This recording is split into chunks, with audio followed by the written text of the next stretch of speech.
النهارده ان شاء الله عندنا برضو مكملين بالطلاب اللي الحمد لله وصلوا لاهدافهم او وصلوا لمايلستون على الاقل في رحلتهم الالماني. النهارده معانا دياب. دياب من الطلاب المجتهدين عندنا وثانويه عامه، يعني يعتبر خلاص بيخلص ثانويه عامه والحمد لله. يعني امتحان يو اس دي وامتحان بي اينز سيرتيفيكات والحمد لله ربنا رزقه، يعني الحمد لله ووفقه ان هو يعديهم الحمد لله. فالنهارده جايين يعني نتكلم طلاب الثانويه العامه، يعني فاهمني اللي هو ليه ابدا الماني بدري، ليه ان انا موضوع الالماني ليه ممكن كل ما اكون بدري كل ما يكون احسن. ايه الاوبشنز المتاحه، ليه دياب بدا بالالماني بدري، ليه دياب بيخلي كل الناس اللي حواليه يتعلموا الماني. كل شويه حد يجي لي انا جاي من طرف دياب، جاي من طرف دياب، جاي من طرف دياب. ازاي الموضوع ده اثر عليه، وازاي الموضوع ده يعني كان فترة كان ازاي كان تطور ليه ان هو يتعلم الماني، ازاي فرق معاه خصوصا الثانويه العامه الفتره دي. عرفنا يعني ان موضوع اللغه الثانيه في الثانويه العامه اتلغى خالص، فليه اتعلم لغه ثانيه، لغه ثالثه سوري قصدي في الثانويه العامه بالذات يعني، وايه الاوبشنز المتاحه. ايه اللي اقدر موضوع اللغه يفيدني في ايه، خصوصا وانا صغير مش هبدا بيها من وانا كبير، يعني ان انا مثلا في نص الكليه. ايه الفرق بين ان انا اتعلم من وانا صغير وانا كبير، الكلام ده كله هنشوفه مع دياب. رحب بيك الاول. اشطر دياب، عامل ايه؟ الحمد لله الاخبار بخير. مية؟ الحمد لله. دياب بدأ معانا الحمد لله مع اينس فروم سكراتش يعني. مم. ليه المانيا يا دياب؟ اولا عرفنا بنفسك الاول وبعدين آه، اشمعنى الماني بقى دياب عزت 18 سنة. طالب ثانوية عامة، وبدأ الألماني من حوالي شهر 9. اوكي احنا شهر النهارده في شهر 19. كام؟ النهاردة احنا شهر 8. تمام وهي في 24. فالألماني أنا حبيته عشان ألمانيا معروف إن أقوى حاجة فيها الهندسة. اوكي أقوى هندسة موجودة في ألمانيا. اوكي في اخنا في إيه؟ اخنا أخن ومنطقة بتاعت بادن. مم. مم. بادن كلها. اوكي فالهندسه زي ما قلت مفيش زيها في المانيا. اوكي مفيش زيها في اي حته غير المانيا. فانت حاطط التارجت قدامك، يعني ده فانا الفيل بتاعك الهدف. عايز هندسه، مم. وعايز احسن حاجه هندسه. مم. المشكله في المانيا ان انت لو عايز تتعلم، اللي بيقول لك عايز تتعلم بالانجليزي، عايز مم. تتعلم باي لغه تانية، مم. يبقى تعليم متدني احسن لك تتعلم في بلدك. يبقى مش اوكي زي الحكومه كجامعه كليه. كجامعه وككونتنت وككل حاجه انت تتعلمه عشان تبقى مهندس بعدين. الحكومي احسن حاجه. فانت حطيت هدفك ان انت عايز تعمل ماستر، تعمل الباتشلر بتاعك في المانيا. في ده المانيا. الهدف بتاعك. انت وصلت الموضوع ازاي؟ يعني ايه الانيشيشن للموضوع؟ يعني وصلت ازاي ان انا عايز اخش هندسه؟ وصلت ازاي ان انا عايز ادرس هندسه في المانيا؟ وصلت ازاي ان انا عايز ادرس الماني كام معلش؟ فان الهندسه انا الحمد لله من الاول انا بحب اتعامل اللي هي المواد الهندسيه، الفيزياء والحساب والجبر والكلام ده كله. امم فانا ديزن بعدين شافت عامه يعني عموما. عامه. فبعدين لما انا كنت عايز بقى اختار الحاجه اللي انا ان شاء الله ناوي ادرسها في البكالوريوس، قعدت ريسيرش ولقيت ان تاني المانيا احسن حاجه. اوكي وبعدين لما بدات ريسيرش ان انا لو عايز اتعلم هندسه في المانيا حلو، لازم ابقى متعلم الماني. عايز تخش يعني قسم، يعني قسم هندسه هندسه كيمياء ان شاء الله. كام؟ فهي مش موجوده الا اساسا في الحكومي، يعني حتى لو حبيت اتعلم في حاجه مش حكومي او برايفت هي مش موجوده غير في الحكومه في المانيا. في المانيا. امم فلازم اتعلم الماني. رحت ادور على اماكن الماني. عندك مكان زي ده معروف ومشهور وكل الناس بتشكر فيه، بس انت عندك مشاكل زي ان انت عشان تحجز تستنى ولا 3 4 5 6 شهور لغايه ما يجي مكانك، واسعارها 3 4 اضعاف اسعار اي مكان تاني، اوكي وتتعلم نفس الكونتنت تتعلمه في اي مكان يعني تاني. نفس الكونتاكت، بس البوينت كله برضه ان انت هناك بتروح يعني برضه المكان يعني تدفع زي تاكس لانك بتروح مكان معين. كده داخل المانيا بالظبط. اوكي. ف الاوبشن التاني بقى ان احنا بدنا ندور على ايه، على اماكن اللي بدرس نفس الكونتاكت بس يعني كجوده بمبلغ ممكن يكون احسن على فكره. ومبلغ تستحقه وجوده. يعني انا عن نفسي في تجربتي الحمد لله المدرسين اللي انا درست تحتهم هنا كانوا يعني بجد سوبر قوي، وبيساعدوك ان انت لو مقصر في حاجه هم بيكملوا التقصير ده مكانك. اوكي فدورت ووصلت سالت اكتر من حد، وسالت ناس اعرفها اوريدي سافرت المانيا اوكي من هنا من عندنا من هنا. كلهم رشحوا لي نفس المكان اوكي MIG. انا ساعتها اصلا ما كنتش في البلد. اوكي انا يعني الموضوع في سهوله التعامل، انا حجزت جوه MIG وانا مش في البلد اساسا. كان في زي يعني المعامله كانت فريندلي وبسيطه وكل حاجه متسهله ومتيسره يعني. اوكي والحمد لله وبدات الماني، ومن ساعتها الحمد لله ما وقفتش. طيب موضوع البي اينس، موضوع امتحان البي اينس تمام. حضرت نفسك ازاي الموضوع امتحان بي ايلتس ام اس دي؟ يعني ليه دخلت الاثنين؟ وده عندي استفهام كبير عندي بصراحه. فاهم؟ إنه دخلنا لقيت بقى عندي داخل يو اس دي اسلام، تمام، داخل في ايلتس بيدرس سيرتيفيكات اسلام، تمام. فانت ما شاء الله دخلت الاثنين وعديت في الاثنين، فاحكي لنا عن تجربتك في الامتحان ده وفي الامتحان ده. تمام. هو انا امتحنت الاثنين خوفا اولا ان واحد منهم يقع. اوكي. فانت عندك جوتا عشان تحجز بتحجز قبلها بثلاث اربع شهور. اوكي. فانا لا قدر الله إذا حصل حاجه في جوتا عندي 4 شهور مش عارف اعمل حاجه. تمام. هبقى ساعتها المفروض اصلا خلصت في الوقت 4 شهور، انت كيف انك تخلص ليفل زياده. فهبقى انا خلصت ليفل ومش معايا امتحان الليفل اللي قبله اساسا. اوكي. بحرق في وقت. قلت اخش الواز دي. الواز دي موجود حوالي كل شهر. بس مشكلته انه اغلى شويه.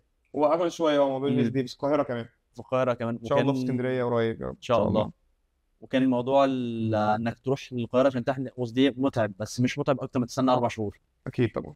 فانا قلت يعني مش عايز احرق 4 شهور من وقتي، خصوصا ان انا ساعتها كنت ثانويه عامه، فانا عندي الوقت اللي هو مش ما عنديش رفاهيه الوقت. اوكي. عايز اعمل حاجه لازم اخلصها حالا. وده كان من اكتر الاسباب ان انا دخلت المانيا اساسا. ان انا عايز اخلص بسرعه، عندي سنه اعمل فيها كل حاجه. فالحمد لله دخلت، والحمد لله توفقت في الاو اس دي وفي الجوتا الحمد لله رب العالمين. الحمد لله. وده كان السنه انا دخلت الاثنين بس بريبريشن. وانا بصراحه كنت باخد الكونتنت، المكان كان بيقدم لي الدرس، الكونتنت ده كده كده من كتاب ثابت، كتاب منشن. اوكي. بس الطريقه اللي منشن، الطريقه اللي منشن، الطريقه الكتاب لا مؤاخذه، الطريقه الكتاب بيقدم لك الكونتنت يعني ستريت فورورد. عندك الفوكاب بتاع الدرس وعندك الجرامر وبس كده. الفرق ان انت لو انا اخدته مثلا المكان ده هيديني الكونتنت اللي في الكتاب وشكرا. هو ليه بروجرام مش عليه بقاله من يوم ما فتح في مصر ومش عليه. هنا الفرق ان انا كنت باخد كونتنت زياده ريليتد للي جنبي. يعني مثلا لما الاستاذ اللي كان بيدرسني يحس ان انا في حاجه زياده ممكن اتعلمها او حاجه ممكن اتلخبط فيها، كلمه شبه كلمه، جرامر ممكن شبه جرامر بالمره يتزق معاه، او كان بيقسم الكلام، بيزود الكلام، بيشرح لك ويفضل يتابع وراك. يقول لك واجب وامتحانات ومش عارف ايه. انت جوت عندك الامتحان في اخر الليفل او بعد كل سب ليفل. انت كان عندك حوالي كل حصه وكل 3 دروس امتحان وكل 8 دروس امتحان وكل نص ليفل امتحان. فانت قصدك يعني المتابعه كانت اكتر حاجه؟ متابعه يعني دوريه بشبه ويكلي. يعني انت قصدك يعني مثلا اللي هم كان مثلا انت شايف ان كمنهج منشن مثلا ده كان عنده موضوع مثلا كان عنده شويه مش اقوى حاجه مقارنه بالامتحان بتاع جيش مثلا. فكنا بنحاول على قد ما نقدر بندفع بالايجو مثلا بتاعت التدريبات بتاعت الامتحانات في السيشن نفسه. ايوه تمام. اوكي. وكان مثلا امتحانات من بره الكتاب او امتحانات كموك اكزامز او فاست اكزامز تقدم للطلاب. اوكي. ده يعني في الدرس نفسه اذا حد احتاج كان بتقدم له، حد بره الدرس احتاج برضه كانت بتقدم له المساعده دي. طيب. كان في بس برضه عندي استفهام ثانيه. كنت كل ما اسالك عملت اوصف ده تقول لي لا بس، ومره سالتك قلت لي انا اصلا ما بذاكرش حاجه، انا اللي بيحصل في السيشن هو في دماغي وانا باجي يعني. طب ايه اللي وصلك كده؟ يعني ايه البوينت دي؟ اشرح للناس برضه ازاي الموضوع ده يحصل، ازاي مثلا انا. طب ما بقولش ان الناس ما بتذاكرش اكيد بس بقول اتليست ان انت بتكون عندك انك تقدر تخش السيشن بعدين. تمام. ايه الموضوع ده يحصل ازاي؟ هل ده مثلا موضوع السن مثلا ما شاء الله انك سنك صغير فالموضوع بتفتكر، ولا دي كانت فيشكات او ابيليتي مثلا عندك انك somehow بتذاكر somehow مش كده؟ واول حاجه الحمد لله رب العالمين كل حاجه من عند ربنا الحمد لله. تاني حاجه ان انا كنت اساسا باجي بعد المدرسه، فانا باجي كده كده مش شايف قدامي، فمن ناحيه السن او فيشكات الواحد كان بيجي فاصل. فاصل بمعنى الكلمه. بس الحمد لله الطريقه تاني، المنهج اللي في الكتاب واضح وبسيط، ولو جت على الكتاب انت ممكن مش محتاج مدرس، كل واحد بيعرف يقرا. يقرا الكتاب ويفتح فيديو يوتيوب وخلاص. الطريقه اللي كانت بتقدمني والمتابعه اللي هي زي ما قلت ان لم تكن ويكلي بتبقى اساسا يعني مرتين في الاسبوع الحصتين بتوع الاسبوع، فهي كانت بتغصبك ان المعلومه بتتثبت غصب عنك، تفضل تتردد. انا فاكر كنت احيانا في المدرسه وافضل الكلام اللي انا سمعته في الحصه بيفضل يتردد من نفسه. قاعد مثلا سرحت في الحيط افتكرت حاجه اتقالت، افتكرت حاجه كتبتها، افتكرت حاجه سمعتها. كلها كان من الدروس والحاجات الزياده اللي بتتقدم والاوبنجن الزياده والكلام ده كله. فالواحد ما احتاجش انه زي ما واحد مثلا بيدرس من نفسه او في مكان تاني بيقدم لك الكونتنت اللي انت شاريه بس. لا يعني انت كان تحس ان المكان بيتعب معاك في المذاكره فانت بتذاكر اقل او مش محتاج تعمل as much effort. اوكي. طيب انت خدت دلوقتي البي ايز الحمد لله. والحمد لله يعني، واخدت الاي اس دي الحمد لله. كم هتعمل ايه؟ ايه اللي جاي؟ يعني what's next إن step؟ ايه؟ ان شاء الله النكست ستيب، انا خلاص زي ما خلصت ثانويه عامه ان شاء الله ناوي اخد سنه في الجامعه، عشان ان شاء الله بعدها احول لالمانيا واخش على الجامعه في المانيا. اوكي. فبالمره بما اني جبت البي اينز اللي انا محتاجه، انا عندي وقت دلوقتي سنه. لو اتعلمت لغايه البي اينز في سنه، فانت ممكن عندك سنه ما تعملش فيها حاجه، اكمل بيتز فاي وبعدها تسي اينز، وبعدها بدل ما اروح وتلاقي ناس بتروح وبترجع او انترنس اكزامز او مش عارفين يتعاملوا والى اخره، انت عندك لو اخدت البيتز فاي يعني انت هتبقى فوق كل الطلاب اللي بيقدموا. لو اخدت التسي اينز تست ده تسي اينز اللي يعجبك، بس هتبقى انت وصلت، اهم حاجه انت وصلت ليفل بروفيشنسي كفايه ان انت مش هتتعب. هتبقى هناك بتتعامل وبتتكلم، اكيد مش زي الالمان، بس مقارنه بواحد اخذ الفي اينز وقف، يعني لا هو مش عارف يفهمك اساسا. يعني حتى انت اصلا لو عندنا برضه في ام اي جي ان احنا تقدر تمتحن سي اينز في اي اس دي، يعني هو في مصر كلها ما تقدرش تمتحن اي اس دي سي اينز غير يا اما في جوتر يا اما في ام اي جي، يعني كاي اس دي في ام اي جي وكجوتر سيرتيفيكات يعني سي اينز. ايوه. طيب شتودين كوليج، ايه الشتودين كوليج؟ شفنا شويه على الشتودين كوليج، اقدم ازاي على الشتودين كوليج، ليه شتودين كوليج، واحكي لنا عن شتودين كوليج. تمام. الشتودين كوليج دي حاجه زي سنه تحضيريه. اوكي. سنه تحضيريه مغصوبه لاي واحد اوسلندر من بره البلد، يعني اي حد عايز يجي يدرس في جامعه في المانيا لازم يعمل شتودين كوليج. اول حاجه ليه قدامه هي شتودين كوليج، او انه ياخد سنتين في بلده. سنتين كليه في بلده. يعني انا لو خدت سنتين كليه في البلد ممكن اروح على اولى على طول. على طول. لو اقل من سنه، اقل من سنتين سوري، لازم اخد شتودين كوليج. ولو اقل منهم مش هتروح اساسا. لو اقل منهم ما ينفعش اصلا، لازم تاخد سنه في بلدك عامه قبل ما تعمل اي حاجه. طيب الشتودين كوليج دي بتكون في المانيا مش هنا؟ في المانيا. طيب ازاي اقدم لها وهي موجهه لمين؟ يعني مين يقدر يقدم حاجه الشتودين كوليج؟ يعني الشتودين كوليج دي حاجه زي سنه تحضيريه ولكن سبيشاليزد قوي.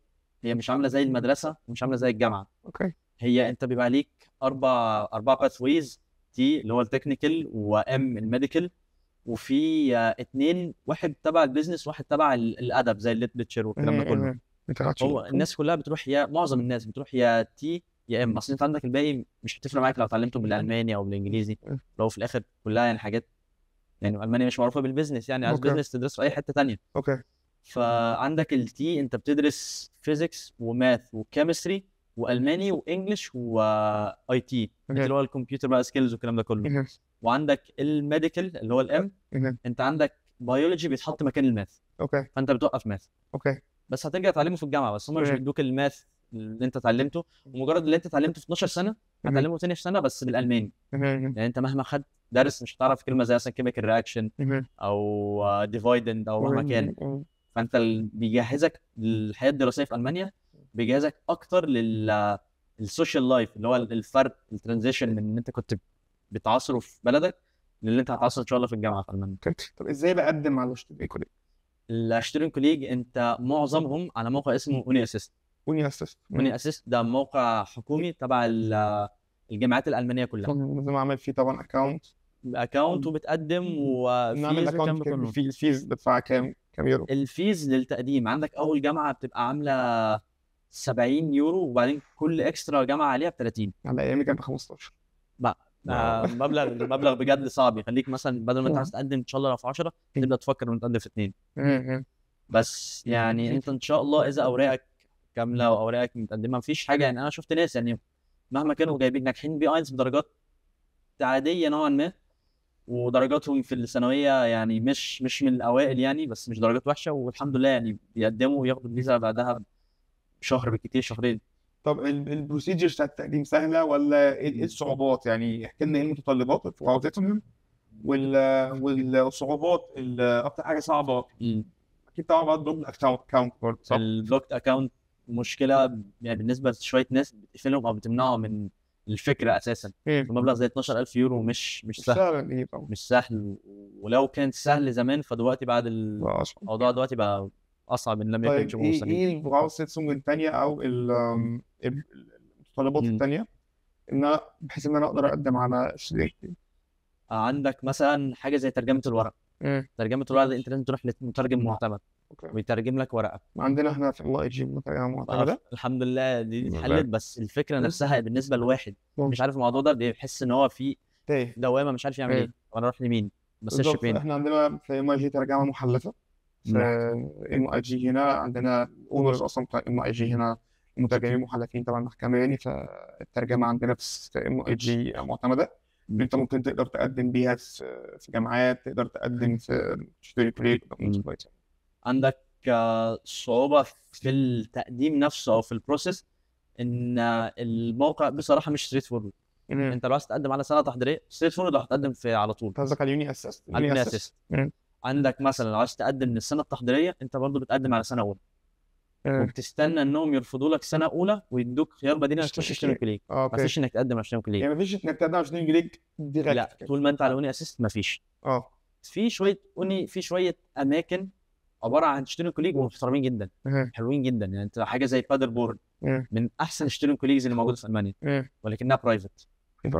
لكن انت هدفك في الاشتري كليك انت بتحاول توصل لليفل بروفيشنسي عشان تقدم امتحان اسمه الاف اس بي. اوكي. ده حب بمثابه الابيتور ليك عشان تقدم في جامعه. فانت بتاخد الامتحان ده، تاخد الامتحان ده لما تخلص ال اشتري كليك. وهم برضه عاملين في المانيا ان انت ما ينفعش تاخد الاف اس بي من غير ما تاخد اشتري كليك. اوكي. واحد من شروطه ان انت خدت اشتري كليك اساسا عشان ما حدش يذاكر الامتحان ويروح يمتحنه ومن غير ياخد الاشتري كليك يبقى كسر القاعده يعني كده. فعندك اماكن زي بادر بورن مثلا برايفت وبيقدموا لك كونتنت كونسنتريتد. بس بتدفع كام يعني مثلا في الترم؟ كتير جدا بالنسبه لبلد انت رايح تتعلم فيها ببلاش. انت بتدفع حوالي 7,500 يورو. من 7,500؟ لا 7.5K السنه كلها. تمام. ده بلس البلوك اكونت. ده بلس البلوك اكونت. اوكي. بس نرجع تاني للبلوك اكونت ده كده كده ليه؟ عشان تعيش وسكن وكده.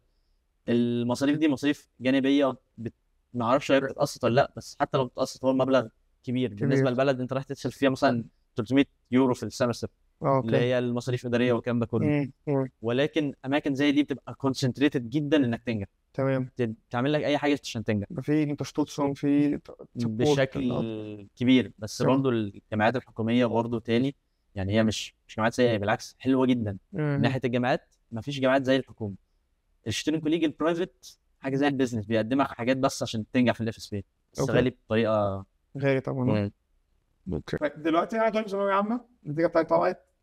الحمد لله ربنا ما وفقنيش ان انا عايز اخش الجامعه اللي انا عايزها او اخش او جه ربنا وفقني ودخلت الجامعه اللي انا عايزها، بس مش عايز ادرس هنا في مصر. عايز يكون في اوبشنز ثانيه احسن ان انا مثلا ادرس بره مصر، المانيا مثلا. تنصحني اعمل ايه؟ يعني اول حاجه طبعا الخطوات ان انا اخدها ايه علشان ادرس بره، واللغه ايه برضه؟ كلمني عن الموضوع. تمام.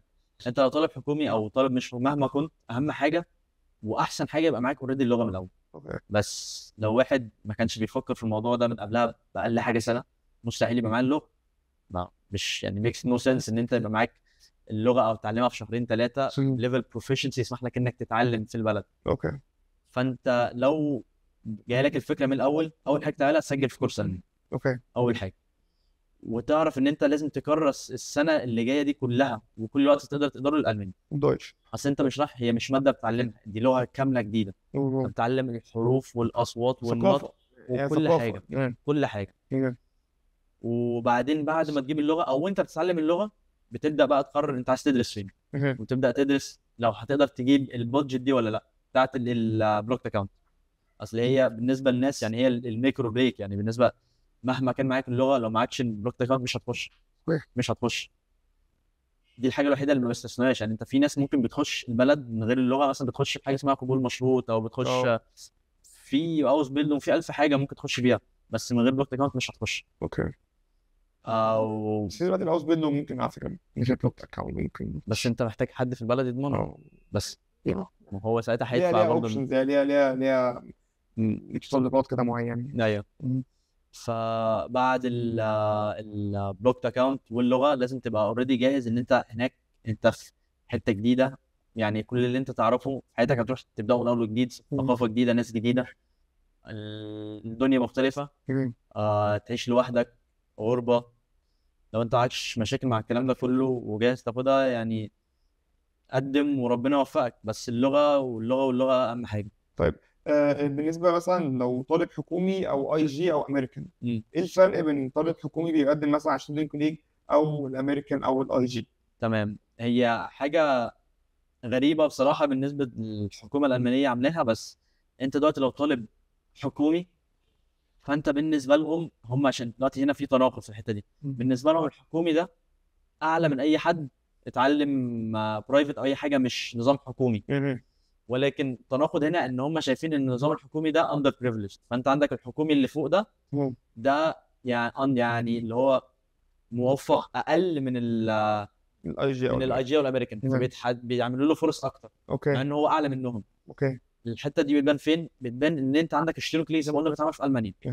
انت لو طالب حكومي تروح تاخده بعد ما تجيب الثانويه العامه، ثانويه عامه ثانويه عامه تروح على تخش طول تشارك رجع. على طول. اوكي لو انت اي حاجه تانية كاي جي او امريكان، انت هنا لازم تاخد سنه في بلدك وبعدين تروح سنه تحضيريه. اوكي السنه دي اثبات ان انت كفيل او تقدر تتعلم في المانيا. بالنسبه لهم اللي اخد شهاده او دبلومه امريكيه او اي جي من كامبريدج والكلام ده كله مش كفيل كفايه او مش بروفيشنت انف ان هو يتعلم، اوكي مش متعلم بما فيه الكفايه. اوكي فاحنا هنا فهمنا انه الحكومي ليه اولويه او اعلى او احسن من البرايفت. بس تاني لما تيجي تقدم زي ما قلنا الشتيرنج ليج في المانيا، في شتيرنج ليج بره المانيا اوكي بيديك نفس الشهاده بالظبط. واحسن مثال انها بتتقدم من جامعه برلين اللي هو التكنيكال يونيفرسيتي اوف برلين. اوكي مع مين؟ مع جوتا. الاثنين دول عاملين النظام ده مع بعض في اوكي القاهره، ومضمون وموجود منه في الرياض وموجود منه في الامارات، كلهم من نفس المكان جوتا. فهي شهاده مضمونه بتديك الاف اس بي، لما ان شاء الله تنجح بتديك الاف اس بي مضمون وكابيتول وتسافر بعدها على طول. اوكي بس هنا مشكلته ايه؟ ان هو للناس الاندر بريفليج. مين الناس الاندر بريفليج؟ اللي مش برايفت، الحكومي. فانت عندك الثانويه العامه ممكن ياخد السنه التحضيريه في مصر ويسافر على طول. اوكي جامد ده. بس بالنسبه للامريكان حلو ده لازم يوفر فلوس السنه يوفر التحضيرية جدا، هناك تبقى ويطلع على طول عامله على طول. عامله حوالي، مش محتاج مبدئيا بلوك اكونت، محتاج بي اينس بس، وتبقى عامله تتكلم في 110 140 الف جنيه.